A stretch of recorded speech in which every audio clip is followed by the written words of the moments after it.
Вчера се одиграа 12 од 15 надпревар од првата фаза на Купот на Македонија, фаза која ќе се комплетира на 2 октомври со одолжените 3 надпревари.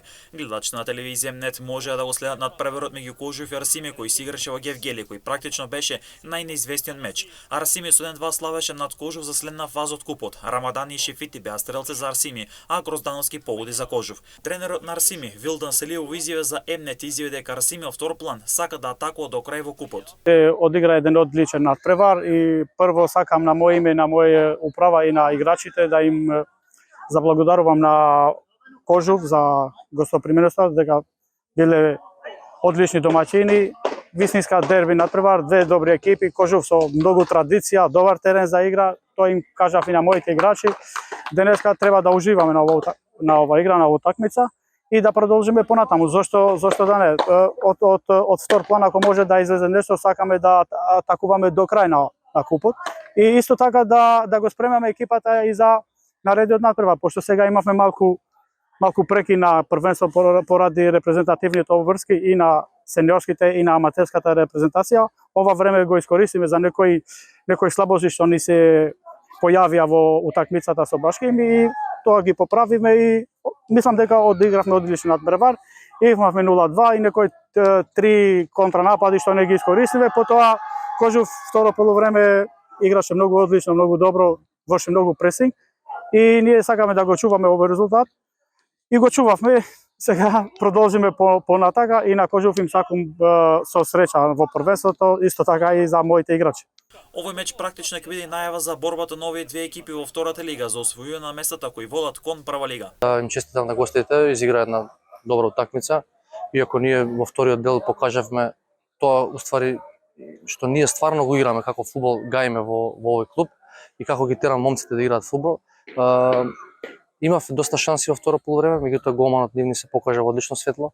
Сепак заслужено можеби заслужено Арсими води понатака, бидејќи ние имавме две индивидуални грешки каде што квалитетот кај нив, кај Гафури, кај број 11 Рамадани се дојде до изразе и тогаш ни пресуди тие два и да спомнам Асани не помина по десно, даде убав пас, закаснивме малку, но после тие два гола ние се разбудивме и почнавме да играме тоа што треба. Иако морам да напоменам дека нашата цел не беше да одиме кузна да каде во Купот, но сепак беше убаво да се одигра ваков надпревар со добар квалитетен противник.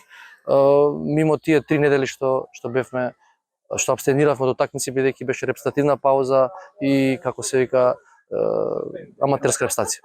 Најголемо изненадување приреди Шкендија Рачинов, кој со 2-0 славеше над прволигошот Работнички. Практично третолигошот Рачинов уште еднаш потврди дека во новата сезона сака пласма во втора лига, а во Купот да стигне што подалеку. Утакмицата беше феноменална игра на нас. Тешка утакмица, Работнички прволигаш, ама ние имаме амбиции, до прва ќе се градиме како тим и ќе идеме и прва лига. Стоп, со Господ напред, со малку среќа, ќе идеме далje. Штипска прегалница со 0-6 запиша победа во дуелот со дебитантот Слободен. Во надпревар каде сините на Трајче Сенев беа апсолутни фаворити. Во меч кој можевте да го следите на спортскиот канал МНЕТ Спорт. А Бази постана 3 гола, 2 гола беа дело на Фејзулај, а 1 гол постана Крстевски. Старо новиот тренер Горан Здравков со победа дебитираше на клупата на Детонит Плочковица, откако со 0-1 славеше над Борец. Пелистер со минимални 0-1 го добие второлигашот Скопје. Дебитантот Јени Мале загуби од Тетовска Шкендија со 0-5. Карбенци беше поразен со 1-4 од прволигашот Силекс. Новаци со 0-2 беше поразен од Вардар. Охрид беше декласиран од прволигашот Беса со резултатот 1-5. Слога Винеца со 1-6 загуби од прволигашот Струга. Вардар Неготино беше поразен од Брејра Струмица со 0-4, а пак Шкупи со 0-8 го декласираше третолигашот Джепчишти. На 2 октомври Башкимик игра со Воска Спорт, Беласица против Македонија Ѓорче Петров и победа против Гостивар за комплетирање на првата фаза од Купот.